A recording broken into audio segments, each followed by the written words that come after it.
deliver for Newfoundlanders and Labradorans. Prime Minister. Thank you, John. Thank you. Thank you very much. Good afternoon, everyone. Bonjour tout le monde. Thank you, Premier. Wow, look at this. I came from Ottawa this morning. In Ottawa, there's the first hint of fall in the air. The leaves are starting to turn. Look, I should stay here. The summer, it's still the height of summer here in St. John's. You know, but this time of year, it's a chance to look back on the summer in the last few months. And you know, if there's a theme that shines through for this summer in Newfoundland and Labrador and across Canada, it's that we're stronger together. You know, you brought Canadians from across this country to the Rock for a highly successful Canada Summer Games. And I'm not just saying that because the NWT women's basketball team won their first game. I still have my allegiance from where I was born. But you think of all the great performances, including, you know, on team level, at individual level, Gavin Baggs, 4 gold medals, or 4 medals in para sports for Newfoundland and Labrador. Yeah. So you did us proud. You did us proud in your hospitality, but we recognize that you were doing that at a very challenging time, in a challenging summer with a fire season, terrible fire season that destroyed property, displaced thousands and thousands of Newfoundlanders. And Premier Hogan, your leadership alongside the tireless efforts of the first responders, the Canadian Armed Forces, and Minister of the Canadian Coast Guard were invaluable in keeping people safe. I also noted over the summer the progress we've made breaking down internal trade barriers in Canada to help drive economic growth. And the federal government made good on its promise on Canada Day to eliminate all federal barriers within Canada to that trade. And the Premier has been working hard and leading with his provincial counterparts to ensure that in these challenging times we are stronger together. And that brings me here. And it's great to be back in St. John's. I'd like to thank my colleagues, Minister Thompson, Joanne Thompson, our MPs who are here, Philip Earle, Tom Osborne, Paul Connors. And, you know, I'm back, last time I was in this great province was at the start of this year's federal election campaign. Started right here in St. John's, next day went to Gander on the first days of that campaign. And on those days, I was reminded in a visit near the anniversary of 9/11, we're near the anniversary of 9/11, I had the privilege in Gander of meeting remarkable Newfoundlanders who opened their homes and their hearts to strangers, consistent with the values of this province and this country. And the compassion and the resilience reflect the very best of this province. And they're real reminders, that resilience, that generosity of what makes our country strong. Now, we chose to be here today to talk about the future at one of the oldest shipyards in Canada, and a shipyard that's now proudly owned, led, and managed by local Indigenous leadership. And I especially want to welcome and acknowledge Chief Terry Paul of the Member 2 First Nation, Chief Jenny Brake of the Halibu. Jenny, who started her career here as a welder. And this is a testament to what we can all do. And Sagama, Chief Joe from the Maniap Hugak. Now, this dock, as old as it is, 140 years, hard-working women and men from the dockyard, repairing and refitting legendary Canadian ships, from the Canadian Coast Guard icebreakers to the Royal Navy fleets. Let's stop and say a word about this. The Premier referenced building from coast to coast to coast. When you think about the building of the major projects here, the crucial project, and I'm so proud of the progress that's been made in Churchill between Newfoundland, Labrador, and Quebec. You think about the opportunities offshore this great province, including Bay du Nord. But you also look at these icebreakers and what they represent, unlocking opportunity in the Arctic and protecting our country, protecting our sovereignty. That's what building Canada strong means. So whether it's the Cape Roger, the Judy Lamars, they are vessels that protect our sovereignty. They're also vessels that unlock the winter ice, unlock the contribution of this economy to Canada's $30 billion ocean economy. And they're vessels that are vital, vital for the research that allows us to prepare and build for the future. And in doing so, New Dock creates good, high-paying, fulfilling careers for our skilled workers, our welders, our pipe fitters, boiler makers, and the other skills, just as Chief Jenny knows. And we know that shipbuilding isn't just central to our history and our character, it's essential to our future. But that future, that economic future for our country, is caught up in a storm. Caught up in a storm as the United States fundamentally reshapes all of its trading relationships. And to be clear, Canada currently has the best deal of any of the United States trading partners in the world. 85% of our trade with the United States has no tariffs. It's tariff-free. And we have the lowest average tariff rate of any country. But we've learned a lesson over the course of the last several months, is that our relationship with the U.S. is changing. And we can't rely on our most important trading relationship as we once did. You know, we can't control what other nations do, but we can control our destiny. So we're focusing on what we can control and building our economic strength right here at home. C'est là notre mission principale, notre étoile de nord. Le nouveau gouvernement du Canada est déterminé à bâtir l'économie la plus forte du G7. À cette fin, nous nous lançons dans un plan ambitieux visant à assurer une nouvelle ère de prospérité après avoir surmonté l'adversité. Notre nouvelle stratégie industrielle transformera notre économie, qui passera d'une dépendance excessive envers les États-Unis à une économie la plus résiliente face aux chocs mondiaux. Une nouvelle économie fondée sur les bases solides des industries canadiennes et soutenue par des partenaires mondiaux diversifiés. Just last Friday, in Mississauga, I announced a series of new and comprehensive measures to protect, build, and transform our strategic industries so they can prosper in this new global economy. These measures are, they're wide-ranging and they're flexible, they're focused on the future. And the first thing we focused on was measures so that Canadian workers can develop the skills for those new high-paying careers that those nation-building projects that Premier and I referenced will create. And we shouldn't underestimate, I'll stop here, shouldn't underestimate just how many jobs will be created, for example, in Churchill, as it's built out, on top of the over $225 billion of revenues that come to this province as it operates over decades.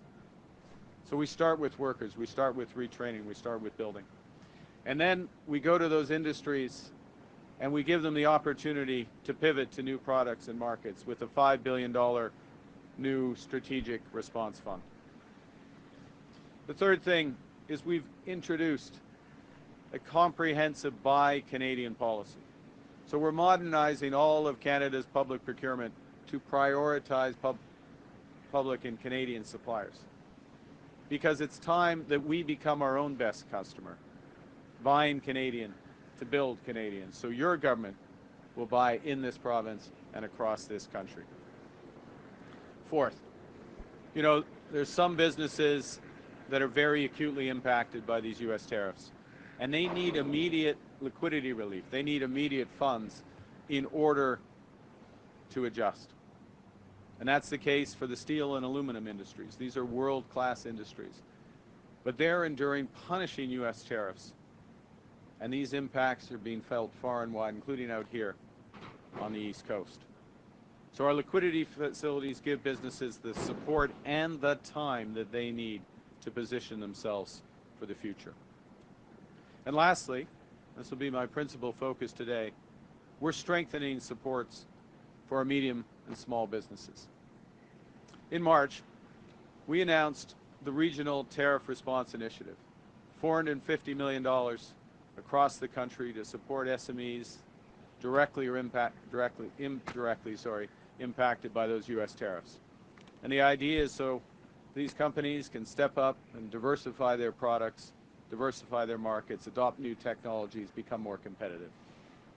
And last week, I announced that we'd increase the funding for this from $450 million to $1 billion.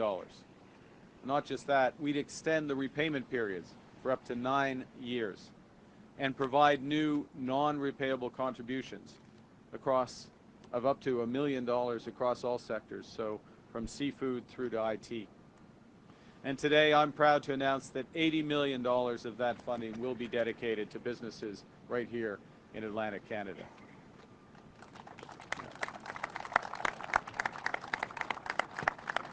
Thank you. And this money will flow through the Atlantic Canada Opportunities Agency. We'll fund small and medium-sized businesses across the region, help them not just to invest, not just to endure, but to thrive. It'll be important for that ocean economy. More than half of that $30 billion ocean economy is right here in Atlantic Canada. In all, this region's a giant in fishing, manufacturing, forestry, IT, energy, shipbuilding. And its overseas trade corridors sitting here in St. John's Harbor connect Canada with the rest of the world. Si nous voulons bâtir l'économie la plus dynamique du G7, et nous le ferons, nous devons tout mettre en œuvre pour permettre à la région et à nos industries les plus prometteuses de prospérer. Now, the $80 million under that Regional Tariff Response Initiative that goes to Atlantic Canada will help, as I said, SMEs to expand into new markets. For example, developing innovative packaging and product formats. Think in food processing, in fishery, vacuum-sealed lobster tails or flash-frozen crab clusters, tailored for high-demand European markets. But it'll also help strengthen supply chains as businesses upgrade their cold storage and live holding systems, so products can stay longer, fresher for longer, and make it easier to reach more export markets overseas. And our manufacturing and resource industries will also benefit. Par exemple, les producteurs d'acier peuvent moderniser les usines de fabrication pour la construction et la construction navale. Et les scieries de bois d'œuvre peuvent intensifier leurs activités afin de répondre à la demande nationale et internationale croissante en matière de construction durable. Enfin, les entreprises peuvent moderniser leurs usines de transformation en optimisant le classement, le tri et les chaînes d'emballage afin d'améliorer leur efficacité et leur constance. So equipping Atlantic Canadian businesses with the tools they need to respond to new challenges, to innovate, to modernize, to expand operations and customer bases, to take full advantage of new opportunities. These are the ambitions that align with the missions and what's guiding your government to build lasting economic strength. It's what Premier Hogan's government is focused on. Now, we recognize that we're only going to realize these opportunities if we act. And you know, that can be tough in times like this. Changes in the global economy. This isn't just a phase, it's not just a transition, it's a rupture. It's a fundamental change that's happening in a very short period of time. And that rupture brings immense uncertainty. And when you have that big uncertainty, that can paralyze decision-making, hold back investment, stifle growth. But this is not the time to delay and hope for the best. Hope is not a strategy. It's time, as I said earlier, to control what we can control. The products we buy in Canada. Taking the time so our businesses can have what they need to adjust to new realities. Getting capital to our businesses so they can retool and find new markets. And getting our workers, helping them have the skills they need for the future. Because when our businesses take calculated risks rather than face unknowable uncertainties, our builders, our innovators, our entrepreneurs thrive, and all of Atlantic Canada and the whole of the country rises with them, with higher wages and a brighter future. The people of this province, from their history, know better than anyone how precarious an industry can be. You know that the forces can change overnight and change everything. We are clear-eyed. Canada's new government is clear-eyed about the scale and the speed of the forces currently at play outside our shores. So we're empowering Canadians to shape our own destiny, to build the future we want, an economic future that's not reliant on one trading partner, but built on strong Canadian industries, powered by strong Canadian demand, and bolstered by new international trading partners. So we're making the major investments to ensure our industries, our businesses can bridge to that future, seize opportunities, so we can create that rising tide that lifts all boats. A global leader in food, in fishing, in shipping, in defense, in IT, and in energy. Because Canada has what the world needs, and we have the values to which the world aspires. Because together, stronger, we are building Canada strong. Thank you very much. Merci beaucoup, and I look forward to your questions. Thank you, Prime Minister. We'll now begin the question period. We'll start with question. Go ahead. Heather Gillis with CBC News. Hi. Prime Minister, how do you plan to pay for these support measures? Will it be adding to the deficit or through cutting programs? So the measures we're taking, the Strategic Response Fund, liquidity so that businesses can pivot to grow. What I'm talking about principally today, the Regional Tariff Response Initiative, $80 million for Atlantic Canadian small, medium-sized enterprises so they can invest in the future. Those are investments. Those are proud investments. They're ambition investments for the future. And what the government is going to do, what we're in the process for the next budget, is focusing on reducing waste, reducing unnecessary federal spending, reducing the duplication in federal spending, becoming more efficient in federal spending so that we have the room, we have the force to support our businesses so they can invest for the future. That's what we're doing. And a key message from today is we're doing that, and we'll be working with the province of Newfoundland and Labrador on major projects in energy, clean and conventional energy, for example. We're also working with the smallest businesses in Newfoundland and Labrador so that they can all invest for a brighter future. Prochaine question. Bonjour, Kira Morellon avec Radio-Canada. Ma question est pour le Premier ministre. Vous avez parlé beaucoup d'unité nationale depuis votre arrivée au pouvoir. Oui. Pourtant, au Québec, le Parti québécois a quand même le vent dans les voiles et son chef est pressé de tenir un 3e référendum sur l'indépendance de la province s'il est élu Premier ministre l'an prochain. Est-ce que vous êtes inquiet pour l'unité nationale? J'ai beaucoup de confiance pour l'avenir du Canada, l'avenir du Québec, l'avenir du Canada, parce que les Québécois et Québécoises, ils veulent investir dans l'économie québécoise. Ils veulent l'investir dans un avenir plus prospère, plus équitable, plus soutenable pour le Québec et pour le Canada. Et nous travaillons dans une étroite collaboration, oui, avec le gouvernement du Québec, le gouvernement actuel du Québec, mais les entreprises et les ouvriers, les travailleurs québécois et québécoises, afin d'atteindre cet avenir prospère. D'accord. Next question. Cameron Kilfoy with the Telegram. I'm curious, what kind of relief can people who lost their homes to wildfires here expect from the federal government and when? And I'm also curious if you believe it's time to establish a national fire agency, given the amount of destruction seen this season. Well, I think thanks for the question, and let me first say to those families who've lost their homes, lost their property, and been through the trauma of the fires, that recognize the immense anguish that brings. I'm grateful, as I said earlier, to the Premier's leadership, to the first responders, to the forces, to the Coast Guard, the action, the speedy action and timely action that helped preserve lives during this difficult time. We're working through the compensation. It'll be at the appropriate time. My key point, though, to your question, is we have an emergency response agency which helps coordinate those responses. I think what we're taking from that is we need to continue to invest in all aspects of fire prevention, including with Indigenous peoples, with traditional methods, all aspects of fire prevention, fire detection.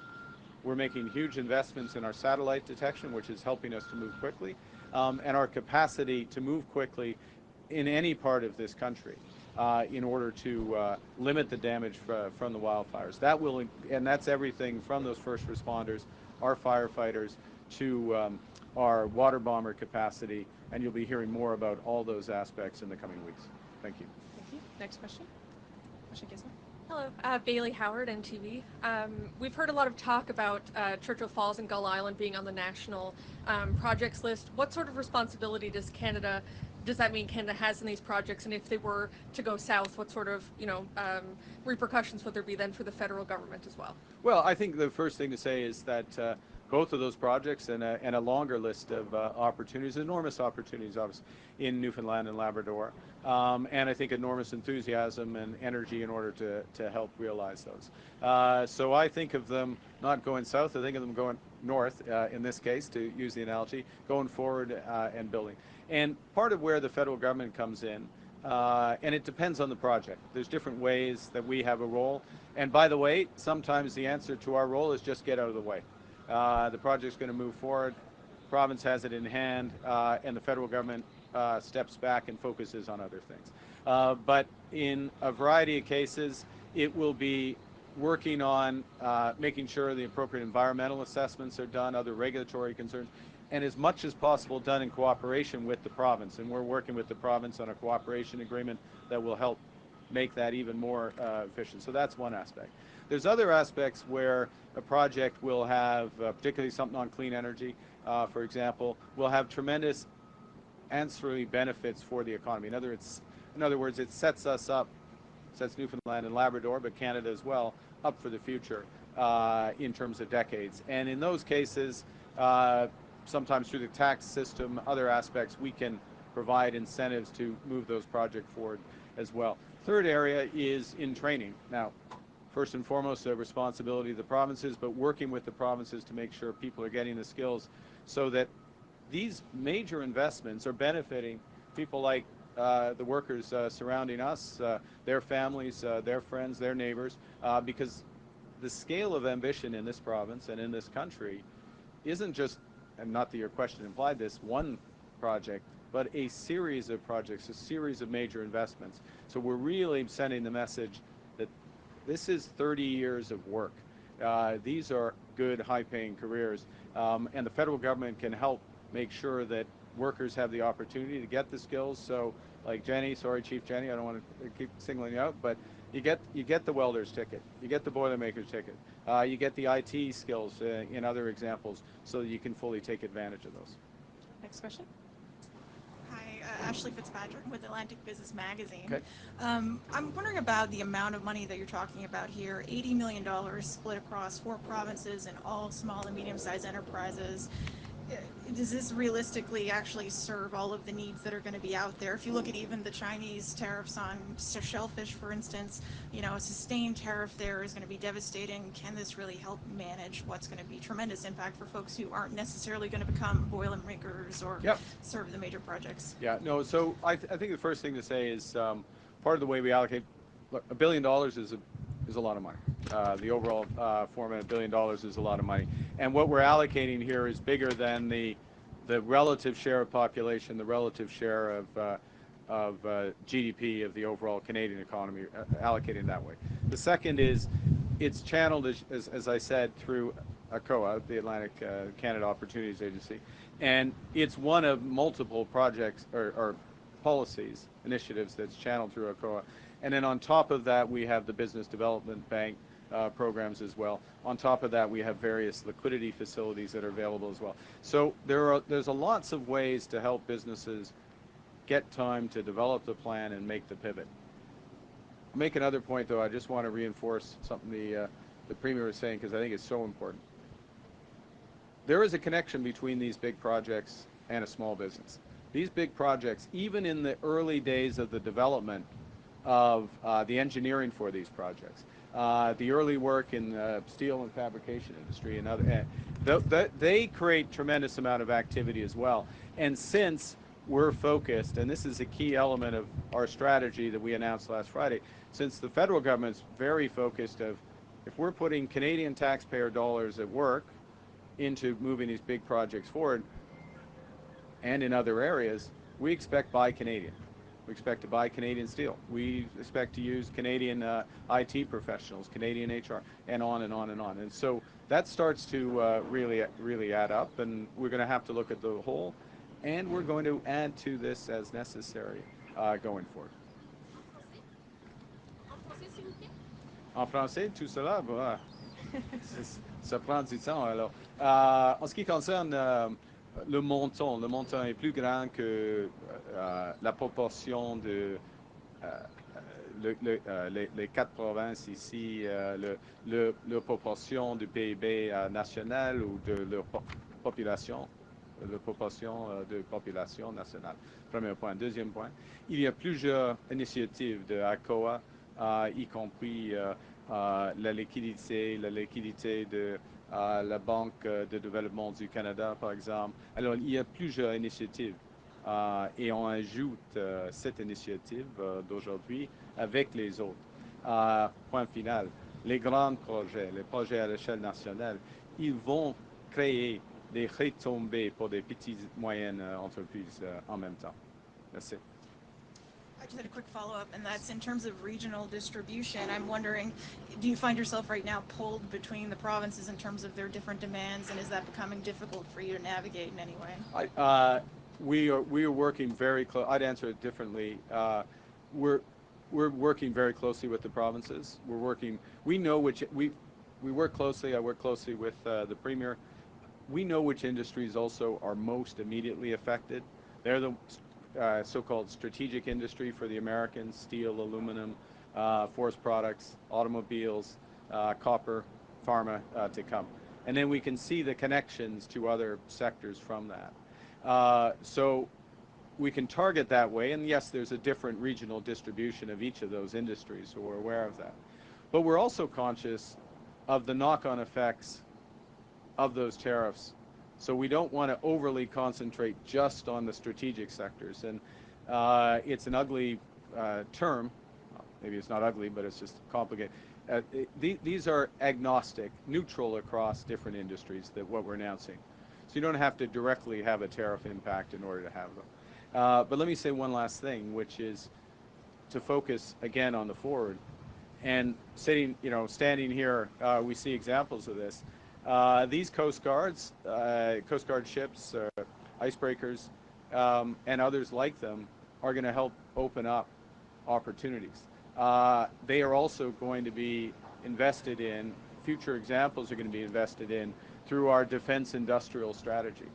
To protect Canada, to make our country secure, we're going to spend a very large amount of money to make this country secure in a world that's much more dangerous. Now, we're going to spend it in a way that's smart. We're going to spend it in a way that helps shipyards in Canada, where skilled trades people in Canada are working on developing that. Right now, or up until now, the country's been sending 70 cents in every dollar of military procurement outside of Canada to the United States. And that's going to change, and that's part of what our new focus is. Thank you. Okay. Next question. We'll have time for 2 more. Hi there, my name is Sarah Smelly. I'm with the Canadian Press. How is the federal government planning to change its climate change policies and targets for 2030 and 2035? Well, the focus, as we stressed on Friday, and we will be going in more detail in the coming weeks, our focus in this very rapidly changing global economy is on what we call climate competitiveness. So we see becoming low carbon in any industry as being a key driver of competitiveness. So let's take conventional oil and gas, offshore, and for example, offshore oil and gas, Bay du Nord as an example. That's one of the lowest carbon new oil fields, depending on how you develop it, but that's the intention, one of the lowest carbon conventional oil and gas opportunities, conventional energy, but oil and gas opportunities that this country has. So we look at that as a way of being competitive in conventional energy. At the same time, we look at the immense opportunity in hydro, again with Churchill. That doesn't just unlock $225 billion, and you know your numbers, Premier, $225 billion for Newfoundland and Labrador. It creates enormous clean power that's going to be one of the key factors for manufacturing going forward, for artificial intelligence, data centers going forward. It creates a host of new economic opportunities in Newfoundland and Labrador and Quebec across Canada.